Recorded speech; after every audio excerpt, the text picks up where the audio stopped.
बिस्मिल्लाहिर्रहमानिर्रहीम बिस्मिल्लाहिर्रहमानिर्रहीम। Dear students, अस्सलाम वालेकुम। My name is Mohammad Talha Hashmi. Students, आज का लेक्चर बहुत इंपॉर्टेंट है क्योंकि आज हम एक लॉन्ग क्वेश्चन जो है वो स्टार्ट करने जा रहे हैं। बड़ा इंपॉर्टेंट लॉन्ग क्वेश्चन है जो आपने बड़े गौर से समझना है और ये हर साल तकरीबन एक साल छोड़ के नेक्स्ट ईयर में ये आ जाता है। 2018-16 बड़ी दफ़ा ये रिपीट हुआ और क्वेश्चन का नाम क्या है? Arrhenius equation is a very important topic of today's discussion। इसे आपने बड़े गौर से समझना है और ये शॉर्ट लॉन्ग क्वेश्चन है, बल्कि अगर ये कहूँ कि चैप्टर नंबर 11 का सबसे इंपॉर्टेंट लॉन्ग क्वेश्चन है तो ये कहना भी गलत ना होगा।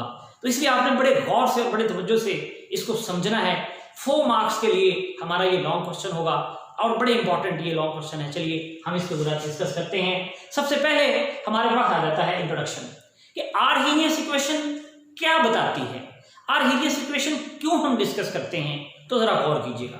तो डियर स्टूडेंट्स, बात यह है कि जो आर्हेनियस इक्वेशन है, this equation explains the effect of temperature on the rate of chemical reaction.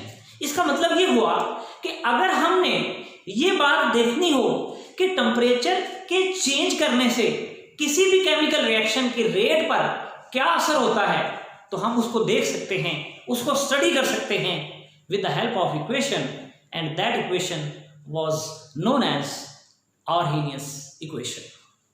जैसे कि आर्हेनियस का नाम आपने पहले भी सुना था, स्वेंटे आर्हेनियस, ये वही साइंटिस्ट है जिसने एक्टिवेशन एनर्जी के बारे में हमें बताया था। ये वही साइंटिस्ट है जिसका हमने सेकंड लास्ट लेक्चर जो हमने डिस्कस किया था उसमें हमने स्वेंटे आर्हेनियस और आर्हेनियस इक्वेशन के बारे में डिस्कस किया था। तो आज हम जो है बेसिकली अब देखने जा रहे हैं कि हमारे पास ये आर्हेनियस इक्वेशन हमें क्या चीजें बताती है, आर्हेनियस इक्वेशन क्यों इंपॉर्टेंट है। बड़े गौर से समझने के लिए ये सारी चीजें आपके सामने मैं आज रखने जा रहा हूं। तो डियर स्टूडेंट्स, पहले जो पर्पस था वो तो मैंने आपको बता दिया कि ये इक्वेशन एक्सप्लेन करती है किस चीज को, अफेक्ट को। किस चीज के अफेक्ट को? Affect of temperature. किस चीज पर अफेक्ट ऑफ टेम्परेचर एक्सप्लेन करती है? On the rate of chemical reaction. तो देखिए ये इक्वेशन क्या है। According to this equation the rate constant k, अब 2 चीजें होंगी जिनका आपस में रिलेशन हम डिस्कस कर रहे होंगे, और सबसे पहली जो चीज है बच्चों क्या है, वो है रेट कांस्टेंट के, एंड दूसरी चीज क्या है? दूसरी चीज है टेम्परेचर। इसका मतलब ये हुआ हमने डिस्कस क्या करना है, हमने डिस्कस करना है अफेक्ट किसका? टेम्परेचर का। किस पर? ऑन रेट कांस्टेंट के, जिसे हमने रेट कहा, और रेट हम ले रहे हैं in term of rate constant के की फॉर्म में। हमने कहा कि ये दोनों एक दूसरे के साथ रिलेट करते हैं एक इक्वेशन के जरिए से, और वो इक्वेशन हमने माइंड में रखनी है। उस इक्वेशन को हम कहते हैं Arrhenius equation, and that Arrhenius equation that K is equal to A e raised to power minus EA over RT। इस इक्वेशन को हम क्या बोलते हैं? This equation is known as Arrhenius equation। अब इसका मतलब ये हुआ कि यहां तक बातें बड़ी सिंपल थी। यहां तक हमने क्या बात की कि आर्हेनियस इक्वेशन एक्सप्लेन करती है affect of temperature on the rate of chemical reaction, और इसकी मैथमेटिकल फॉर्म हमारे सामने है। अगर आप इस इक्वेशन को गौर से देखें तो जो k है that is exponentially related to activation energy. Activation energy आपको नजर आ रही है, EA है, that is called as activation energy, और जो T है that is called as the temperature, और ये जो R है it is called as the general gas constant, और इसी तरह से ये जो E है that is called as the base of natural logarithm, और ये जो A है इसे हम कहते हैं it is called as an Arrhenius constant। तो ये तो इस ब्रीफ एक इंट्रोडक्शन था हमारे इस आज के लॉन्ग क्वेश्चन का कि हम क्या डिस्कस करने जा रहे हैं। तो बच्चों इसमें हमने आर्हेनियस इक्वेशन को डिस्कस करना है, उसे एक्सप्लेन करना है और देखना है कि टेम्परेचर रेट ऑफ रिएक्शन को किस तरह से इफेक्ट करता है। हमें याद क्या रखना है? इक्वेशन। बच्चों क्या है equation? k is equal to a। अब आप कहेंगे a क्या है? As I have told you that a is Arrhenius constant. e क्या है? बेस है। किसकी? Base of logarithm. और a क्या है? Activation energy. और t क्या है? t क्या है? That is temperature. और ये रिलेट कर रहे हैं k से, ये k के साथ लिंक है इनका। कैसा? Exponentially linked, exponentially related with the k। और एक्सपोनेंशियल से क्या मुराद है? एक्सपोनेंशियल फॉर्म से क्या मुराद है? बेटा e की पावर में आपके सामने ये ea भी है और ये t भी है, इसलिए ये एक्सपोनेंट में है, पावर में है, इसलिए ये दोनों इसके एक्सपोनेंशियली रिलेटेड हैं। तो ये बेटा पहला हमारा पॉइंट है जिसे हमने कहा इंट्रोडक्शन किसका? Of Arrhenius equation. अब दूसरी बात जो मैं आपको बताना चाहता हूं वो क्या है? Dear student, this equation is used to calculate the value of EA। मैं यहां पर अगर एक बात अपनी मुकम्मल करूं, एक पॉइंट अपना क्लियर करना चाहूं तो ये गलत ना होगा। मैं ये कहना चाहता हूं कि इस इक्वेशन के दो पर्पसेस हैं जो हम डिस्कस करेंगे ब्रॉडली स्पीकिंग। वो दो पर्पसेस कौन कौन से हैं कि ये इक्वेशन हम यूज करते हैं, हम इससे कैलकुलेट कर सकते हैं। क्या कैलकुलेट कर सकते हैं? We can calculate activation energy with the help of Arrhenius equation. और जो दूसरी और इंपॉर्टेंट बात जिसके लिए हम इसे आज डिस्कस कर रहे हैं वो ये है and explain affect of temperature on rate constant के। इसका मतलब ये हुआ कि डियर स्टूडेंट्स, अगर आपसे कोई ये पूछे कि आर्हीनियस इक्वेशन क्यों पढ़ते हैं, इसका क्या मकसद है, इसका क्या पर्पस है, तो मेरा ख्याल है आपको बताना मुश्किल नहीं होगा। आप बड़ी आसानी से बता सकते हैं कि आर्हीनियस इक्वेशन को स्टडी करने के दो पर्पसेस हैं। पहला पर्पस ये है कि हम इसकी मदद से एक्टिवेशन एनर्जी यानी EA की वैल्यू कैलकुलेट कर सकते हैं जो हम पढ़ चुके हैं पहले ही। और दूसरी जो आज बात हम सीखने जा रहे हैं, हम इस इक्वेशन की मदद से स्टडी करते हैं अफेक्ट। किस चीज का अफेक्ट? अफेक्ट ऑफ टेम्परेचर किस पर? ऑन रेट कांस्टेंट के। तो यही हमारे पास अब दो बातें हो गई। देखिए ये लॉन्ग क्वेश्चन बड़ा आसान बना दूंगा मैं आपके लिए, कैसे छोटी छोटी हेडिंग्स में ये तहलील कर दूंगा, जब आपके लिए ये समझना आसान हो जाएगा। तो इसका मतलब है पहली हेडिंग क्या थी? इंट्रोडक्शन। दूसरी हेडिंग क्या है? पर्पस। पर्पस कितने हैं? दो हैं। इंट्रोडक्शन में क्या याद रखना है कि ये इक्वेशन क्या है? क्या है equation dear students? k is equal to a e raise to power minus EA over RT। a क्या है? आर्हीनियस कांस्टेंट है। e क्या है? ये बेस है नेचुरल लॉगरिथम की। EA क्या है? ये एक्टिवेशन एनर्जी है। और t क्या है? That is called as a temperature. तो आगे चलते हैं, अब बात को लेकर आगे चलते हैं। अब यहां पर आ जाते हैं। तो पहले बच्चों देखिए, हम यहां पर एक्सप्लेनेशन की बात करेंगे। यहां पर हम देखेंगे कि to explain the equation let us take the natural logarithm on both sides of this equation. यानी कि हम अब जो रिलेशन है टेम्परेचर के दरमियान और लॉग के दरमियान उसको एस्टेब्लिश करना चाहते हैं। वो एक्सपोनेंशियल फॉर्म से उसे वैसे देखना चाहते हैं कि वो कैसे रिलेट करते हैं। एक्सपोनेंशियली मेरा ख्याल है कोई बात क्लियर नहीं हो रही कि टेम्परेचर का k के साथ क्या लिंक है या एक्टिवेशन एनर्जी का k के साथ क्या लिंक है। ये दोनों बातें आगे चल के मैं आपको क्लियर करूंगा, आप गौर कीजिएगा। तो इसका मतलब है to explain this equation we will take the logarithm, natural logarithm on both sides of this equation. तो प्यारे बच्चों देखिए, हमारे पास इक्वेशन क्या थी? That k is equal to log k is equal to a e raised to power minus EA over RT. So now we have taken the natural logarithm on both sides of this equation. Log of k is equal to log of a e raised to power minus EA over RT. अब एक बड़ी important बात, बड़ी गौर तलब बात जो आपने अच्छी तरह से डिस्कस करनी, बड़े गौर से समझनी है। यहां हम कुछ लॉगरिथम के रूल्स पढ़ेंगे। यकीनन आपने मैट्रिक में 10th क्लास में लॉगरिथम के कुछ रूल्स पढ़े होंगे। उसमें आपने ये पढ़ा होगा कि जब कोई सी दो क्वांटिटीज आपस में मल्टीप्लाई हो रही हों और उनका लॉग लिया जाए तो हम क्या करते हैं, उन दोनों क्वांटिटीज का लॉग अलग-अलग ले लेते हैं और उनके दरमियान साइन प्लस का आ जाता है। तो इसका मतलब है एक यहां पर है, मैंने ये डॉट लगाया है, इसका मतलब ये दोनों चीजें आपस में मल्टीप्लाई हो रही हैं। तो log of a plus log of e raise to power minus E A over R T. इसका मतलब हमने क्या किया, पहला स्टेप जो आपके माइंड में आपने रखना है वो ये है कि we have taken the natural logarithm on both sides of this equation. और उससे हमने क्या किया, फिर रूल अप्लाई किया लॉगरिथम का कि अगर कोई सी दो क्वांटिटीज मल्टीप्लाई हो रही हो और उनका लॉग लिया जाए तो फिर हम उन दोनों क्वांटिटीज को अलग-अलग लिखते हैं और अलग-अलग लिखने के साथ उनके दरमियान एक साइन आ जाता है और वो साइन कौन सा है, वो प्लस का साइन है। तो प्यारे बच्चों आप आगे चलते हैं।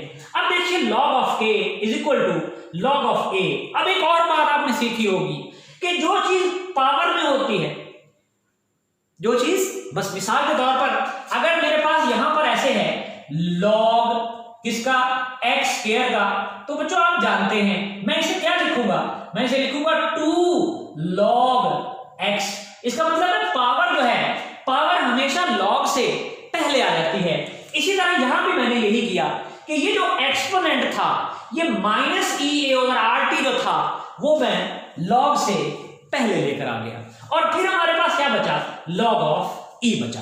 तो ये दो स्टेप बड़े इंपॉर्टेंट हैं, बड़े क्रूशियल हैं, जो हमारे समझ के लिए बड़ी जरूरी है। इसमें हमने क्या किया, आपने देखा हमने लॉग लिया, फिर रूल अप्लाई किया कि मल्टीप्लाई जो हो रही है उन्हें प्लस कर लेते हैं और बीच में साइन प्लस का आ जाता है, दोनों का अलग लॉग ले लेते हैं। फिर पावर रूल लगा दिया कि लॉग में पावर पहले आ जाती है और लॉग ऑफ ई हमारे पास आ गया। अब एक और हमारे पास लॉगरिथम का रूल है कि लॉग ई जब आ जाए, लॉग ई जब आ जाए तो हम क्या करते हैं, हम उस लॉग ई की जो वैल्यू है वो पुट कर देते हैं। और लॉग ई की क्या वैल्यू है dear students, log e is always equal to 1। तो इसका मतलब ये हुआ इक्वेशन कैसे बन जाएगी, लॉग ऑफ ए, ये आपके सामने, is equal to log of A minus E A over R T. और ये लॉग ऑफ ई किसके इक्वल था, ये 1 के इक्वल था। क्लियर हो गया डियर स्टूडेंट्स। फिर हम आगे चलते हैं।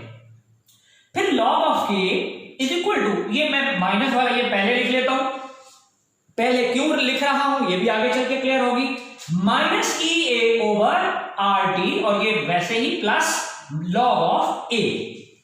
यहां तक बात बड़ी क्लियर होगी आप सबको, ये क्लियर, ये फॉलो करना आपने, बड़ा इंपॉर्टेंट पॉइंट है कि लॉग ऑफ के is equal to minus E A over R T plus log of A. अब हम आगे चलते हैं। This is a straight line equation. That is a very important point of whole the question. इस सारे सवाल की एक बड़ी फंडामेंटल सा पॉइंट है जो मैं आपके सामने अब लिखने जा रहा हूं, जो मैं आपसे डिस्कस करने जा रहा हूं, और वो क्या है, this is a equation of straight line. और ये इक्वेशन ऑफ स्ट्रेट लाइन क्या कहती है, ये इक्वेशन ऑफ स्ट्रेट लाइन कहती है कि लॉग ऑफ के is equal to minus E A over R T plus log of A. This is the equation of straight line. अब हम क्या चाहते हैं, to convert the natural logarithm into common logarithm, we put the value of ln. This is a natural logarithm and it relates to the common logarithm log.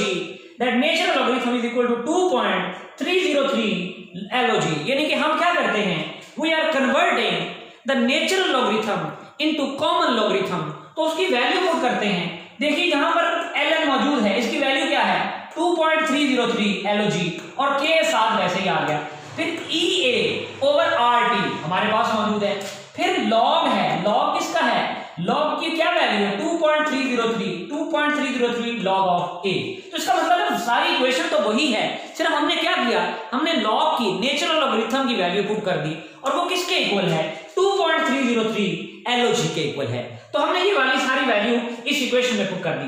अब गौर कीजिएगा, इसको solve करने के लिए हम क्या करते हैं, वो divide both side of this equation by 2.303। तो हमने 2.303 से डिवाइड किया, ये कैंसिल हो जाएंगे, इस पर भी डिवाइड किया, ये कैंसिल नहीं होंगे डेफिनेटली क्योंकि ऊपर नहीं मौजूद, इससे भी डिवाइड किया, ये भी बेटा हमारे पास जो है ये भी एक दूसरे के साथ कैंसिल हो जाएंगे। तो अब अगर आप गौर करें, log of k is equal to minus E A over 2.303 RT plus log of A बच गया। और ये क्या है, ये भी डेफिनेट सी बात है, इक्वेशन ऑफ स्ट्रेट लाइन, जिसे हमने बड़े गौर से समझना है। और इक्वेशन ऑफ स्ट्रेट लाइन होती क्या है, that y is equal to minus M X plus C. अब डियर स्टूडेंट्स, बड़ी इंपॉर्टेंट बात मैं आपको बताना चाहता हूं, आपको समझाना चाहता हूं, बड़ा ही फोकस करूंगा मैं स्ट्रेट लाइन इक्वेशन को समझाने में। स्ट्रेट लाइन इक्वेशन में 4 कंपोनेंट्स होते हैं जिन्हें हम डिस्कस करते हैं। कौन कौन से 4 कंपोनेंट्स होते हैं? एक होता है y क्या है, डिपेंडेंट वेरिएबल, ये y है। ये क्या है, x, ये है इंडिपेंडेंट वेरिएबल। फिर ये m है, m क्या है, स्लोप होती है बच्चों 2 तरह की, यहां पर साइन प्लस का भी हो सकता है और यहां पर साइन माइनस का भी हो सकता है। Its mean there are 2 type of slope. And the fourth component of the equation of straight line is c, and c is called as intercept। और ये सारी बातें, इन चारों को मैं नेक्स्ट हमारे पास जो है, मैं यहां पर आकर इसे जो है वो एक्सप्लेन करता हूं। तो देखिए हमारे पास जो ये c है और इसको मैं आगे चल के जो है वो एक्सप्लेन करने जा रहा हूं। तो डियर स्टूडेंट, इंटरसेप्ट को समझने के लिए, c की वैल्यू को समझने के लिए मैंने आपके लिए कुछ ग्राफ बनाए हैं और ये ग्राफ इस पूरे क्वेश्चन को समझने के लिए बहुत जरूरी है। आप गौर कीजिए कि मेरे पास, जैसे कि मैंने अभी थोड़ी देर पहले आपको बताया कि जो स्लोप है वो 2 तरह से होती है, एक प्लस m होता है और एक माइनस m होता है। और इक्वेशन आपके सामने मौजूद है कि y जो है that is equal to mx plus c, और यहां पर आप देख रहे हैं कि स्लोप पॉजिटिव। अब जैसे कि मैं आपको बताना चाह रहा हूं कि इस इक्वेशन को किस तरह से रिप्रेजेंट करते हैं, तो डियर स्टूडेंट्स इसमें 2 बातें बड़े गौर से आप सुनिए।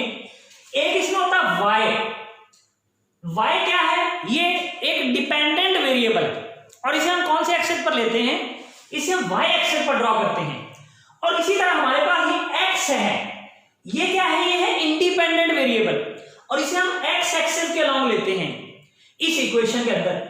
और अगर ये m पॉजिटिव हो तो हमारे पास एक स्ट्रेट लाइन हमें हासिल होती है, ये इंक्रीजिंग कर्व हमें हासिल होती है। और रह क्या गया हमारे पास, रह गया हमारे पास c। अब गौर कीजिए c क्या है, इंटरसेप्ट। मतलब क्या है, मतलब ये लाइन y एक्सिस को जहां से टच करे, ये लाइन y एक्सिस को जहां पर क्रॉस करे, वहां से लेकर बेस लाइन तक का जो फासला है, इसे हम क्या बोलते हैं, that is basically called as an intercept. तो इसका मतलब ये हुआ कि हमारे पास इस इक्वेशन में y is drawn on y axis, x is drawn along x axis, c is intercept। Intercept क्या है कि ये वाली लाइन, ये कर्व जहां पर आकर इस y एक्सिस को कट करे, वहां से बेस तक का फासला जो है वो इंटरसेप्ट कहलाता है और इसे हम c से रिप्रेजेंट करते हैं। और फिर रह क्या गया, m। और m क्या है, m हमारे पास है स्लोप, जिसे हम ढलवान भी कहते हैं। तो बच्चों ये भी बड़ी खूबसूरत बात है, जरा तवज्जो कीजिए। किसी भी ग्राफ की स्लोप को मालूम करने के लिए हम उस पर एक टेंजेंट ड्रॉ कर देते हैं। गौर कीजिए, मैंने क्या किया, मैंने यहां से इसे कट किया, एक परपेंडिकुलर ड्रॉ किया, उसे मैंने, ये हमारे पास यहां पर, फिर हमने यहां पर इसको जो है वो समझ लीजिए कि एक मैंने लाइन ड्रॉ की थी कुछ इस तरह से, और वो लाइन से यहां पर और यहां पर आकर टच कर रही थी। तो मैंने क्या किया, इसे इन दोनों को यहां से और यहां से एक दूसरे के साथ मिला दिया। अब बच्चों देखिए, ये इनके दरमियान एंगल थीटा है। अब ये क्या है, परपेंडिकुलर, ये क्या है, बेस। आप जानते हैं tan थीटा किसके इक्वल होता है, perpendicular over base. tan theta equal to perpendicular over base. अगर मैं थीटा की वैल्यू मालूम करना चाहता हूं तो फिर मेरे पास हो जाएगा tan inverse perpendicular over base, और थीटा क्या है, that is equal to slope. तो इस तरह से मैं स्लोप फाइंड कर लूंगा।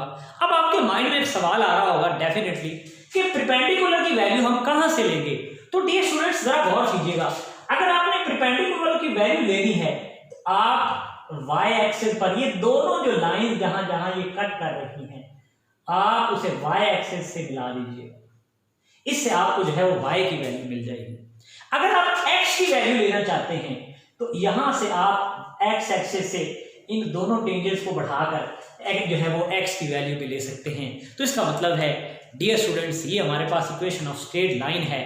और इसी तरह से अगर हमारे पास इसमें m नेगेटिव हो तो फिर हमारे पास क्या होगा, y डेफिनेटली हम यहां पर लेंगे x हम x एक्सिस पर लेंगे, लेकिन अब जो कर्व है, अब जो स्लोप हमें मिलेगी, अब जो हमें स्ट्रेट लाइन मिलेगी वो इंक्रीजिंग नहीं होगी बल्कि वो डिक्रीजिंग होगी। क्यों? क्योंकि स्लोप जो है वो क्या है, वो नेगेटिव है। इसमें इंटरसेप्ट क्या होगा, यहां से लेकर यहां तक जो है उसे हम इंटरसेप्ट कहेंगे, और इसमें स्लोप क्या होगी वो हम कैलकुलेट कर सकते हैं। जैसे मैंने आपको बताया है स्लोप थीटा के इक्वल होता है। और हमारे पास क्या इक्वेशन है जो हम डिस्कस कर रहे हैं आज, जो हमने ड्राइव की है, ये सारी बातें आपको समझाने के लिए थी, आपको अंडरस्टैंड करवाने के लिए थी कि असल में ये स्ट्रेट लाइन इक्वेशन होती क्या है। हमने जो इक्वेशन आज ड्राइव की है वो आपके सामने क्या है, लॉग ऑफ के। अब ये हमने कहा था ये स्ट्रेट लाइन इक्वेशन है, तो कैसे लॉग ऑफ के वाई है। इसी तरह EA ओवर 2.303 R, यानी कि ये इतनी सी value minus EA over 2.303 R, ये क्या है डियर स्टूडेंट्स, ये m है, यानी कि ये स्लोप है। और x क्या है इस इक्वेशन में, 1 ओवर t जो है that is equal to x। तो इसका मतलब ये हुआ, ये जो इक्वेशन है ये बिल्कुल इक्वेशन ऑफ स्ट्रेट लाइन के इक्विवेलेंट है कि log of k is equal to y। फिर हमारे पास EA minus EA over 2.303 R, ये स्लोप है, और x जो है वो 1 ओवर t है, और जो log ऑफ a है वो c, यानी हम उसे इंटरसेप्ट कहेंगे। तो डियर स्टूडेंट्स बात अब बड़ी आसान होने जा रही है। मैंने आपको याद हो जब लेक्चर शुरू किया तो आपको बताया इसका मकसद है हम दो चीजों के दरमियान एक ताल्लुक एस्टेब्लिश करेंगे, एक है टेम्परेचर और दूसरा है लॉग ऑफ के या रेट कांस्टेंट के, जिनके दरमियान हम एक रिलेशन एस्टेब्लिश करने जा रहे हैं। तो डियर स्टूडेंट यहाँ पर दोनों चीजें मौजूद हैं, जरा तवज्जो कीजिए। लॉग ऑफ के क्या है, y है। इसका मतलब है लॉग ऑफ के अगर y है तो y जो है ये कौन सा वेरिएबल है, डिपेंडेंट। क्यों? क्योंकि इसकी वैल्यू चेंज होगी। किसकी वैल्यू चेंज होगी, k की। कब चेंज होगी, जब हम टेम्परेचर की वैल्यू चेंज करेंगे। तो इसका मतलब ये हुआ कि हम दो चीजों के दरमियान एक लिंक, एक रिलेशन बनाएंगे, एक ग्राफ बनाएंगे, ताकि हम उनके दरमियान एक ताल्लुक को जाहिर कर सकें। और वो दो चीजें क्या हैं, एक है y अलोंग y एक्सिस और एक है x अलोंग x एक्सिस। लेकिन इस इक्वेशन में जो y है वो log ऑफ k है और जो x है वो 1 ओवर t है। तो इन दोनों के दरमियान हमने ग्राफ बनाया, क्योंकि जो स्लोप है इसकी वो नेगेटिव है।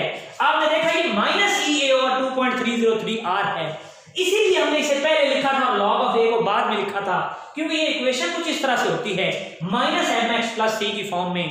तो ये स्लोप इस इक्वेशन की ये आपके सामने दी गई है कि स्लोप जो है वो बराबर है किसके, माइनस EA ओवर 2.303 R के। तो डियर स्टूडेंट इससे हमें साफ पता चल रहा है कि t और k एक दूसरे के डायरेक्टली रिलेट कर रहे हैं, और स्लोप की वैल्यू हमें गिवन है, क्या है, माइनस EA ओवर 2.303 R। अब मैंने एक हेडिंग छोटी सी बनाई, एब्स्ट्रैक्ट, कि क्या खुलासा, क्या पता चला इस ग्राफ से, क्या चीजें पता चली हमें। मैंने आपको पर्पस बताया था इस इक्वेशन का, आपको याद हो कितने पर्पस बताए थे, 2।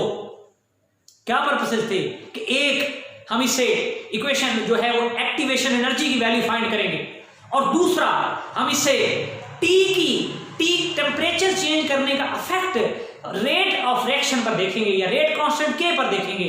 तो देखिए डियर स्टूडेंट्स ये कर्व हमें बता रही है कि टेम्परेचर और रेट कांस्टेंट के एक दूसरे के डायरेक्टली रिलेट करते हैं। हम जब भी इनके दरमियान एक लाइन बनाते हैं हमें स्ट्रेट लाइन मिलती है जो ये बताती है कि दोनों एक दूसरे के डायरेक्टली रिलेट करते हैं। जब टेम्परेचर बढ़ाते हैं तो k की वैल्यू भी बढ़ती है, ये बात याद रखिए। और दूसरी बात, हम इस स्लोप से क्या फाइंड कर सकते हैं, इस ग्राफ से क्या फाइंड कर सकते हैं, हम एक्टिवेशन एनर्जी की वैल्यू फाइंड कर सकते हैं। डियर स्टूडेंट्स कैसे, आपके सामने स्लोप मौजूद है, slope is equal to minus EA over 2.303 R।